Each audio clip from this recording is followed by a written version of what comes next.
trùng tham ấy ngụt tật ấy tịch rồi là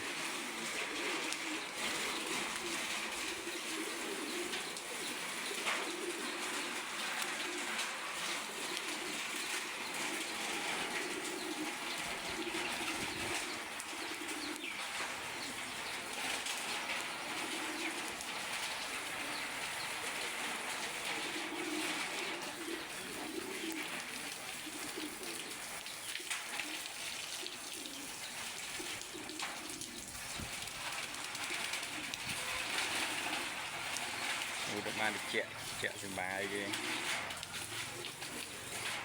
hàn một tật du ngủ tỏi đòn mơ đầu trong mây ngon ngon xa đây